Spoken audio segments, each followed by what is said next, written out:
inshaAllah. As-salamu alaykum Sayyidi. Wa alaykum salam wa rahmatullah. How can someone connect if they have ADHD or chronic distraction?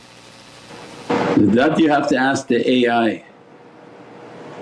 I'm sure he'll give you a better answer. Chronic distraction, ADHD, then shorter meditation, and again a lot of these sicknesses also have issues with diet. So a lot of issues can be reduced with one's diet, and as a result of their attention to their health, their diet, their physical health, they try to work on their mental health, and then they try to do on their spiritual. So first we have to take care of each of the three, that you have to have strong mental health and strong physical health and then spiritual health. Any one of them is going to cause a difficulty upon holding the individual solid and being solid. When they don't take care of their physical health, it's going to cause difficulties for them because they can't concentrate when they're physically not well. So how could they possibly meditate? Then their mind is going to be distracted by the difficulties of the physicality. So all three are necessary on the spiritual path. ADHD is relatively new and overly diagnosed, and this becomes, in the Eastern culture everything is black magic.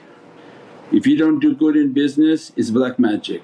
If you didn't do good in your relationships, it was black magic. If you didn't do good in school, it was black magic.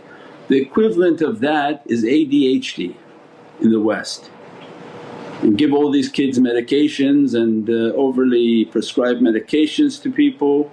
So although there is black magic issues, but it's not everything. Sometimes it's just you're not a good businessman, sometimes you don't know how to have a good relation. So everyone has to take an accountability of themselves.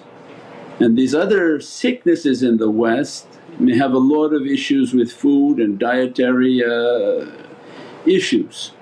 We said just for boys and understanding young men, and if you go back 50 years, a little bit before my time growing up, 50 years ago, the school environment for young boys was very active and very physical, because as the youthful boy they have a lot of testosterone and they're supposed to be running, jumping, hiking, running all around in the playground for long periods of time, so that to exhaust this testosterone and they become cooler, peaceful and calm down to the extent that the young boy can calm down.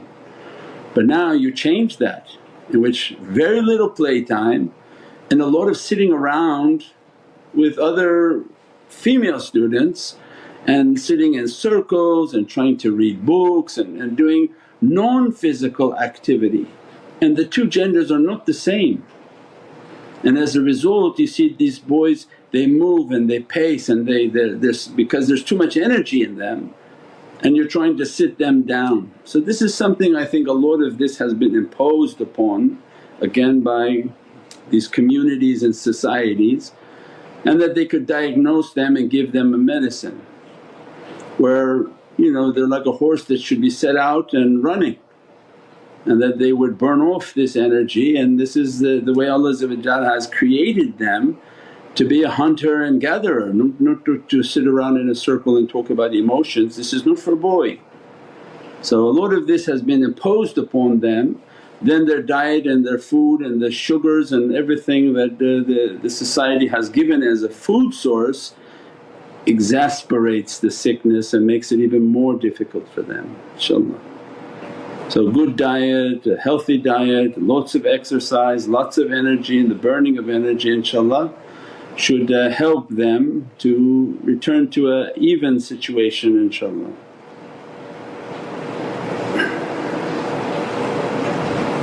As-salamu alaykum Sayyidi.